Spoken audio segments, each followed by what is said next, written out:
All right, learners, today your job is to draw your own lad. Your lad must be feeling an emotion that has AD in it. Your lad could be glad, bad, mad, sad, or acting totally rad. So I'm going to do a real quick drawing here. Your drawing could be more detailed.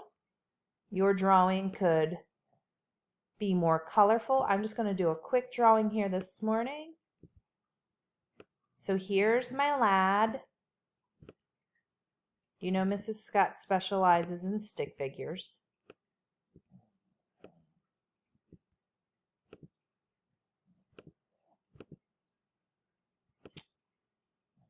Can you guess which emotion my lad is feeling so far?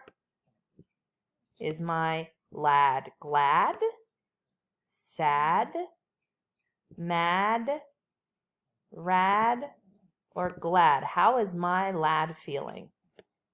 I'm going to add a label. Remember, a label is a text feature that tells you more about a picture. So my lad is feeling mad. Yeah, you're correct. Yeah, that red totally gave it away. My lad is mad because his sister ate all the cookies. Psh, my poor lad.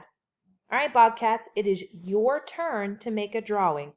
Remember, your lad must be feeling sad, bad, glad, mad, or totally rad.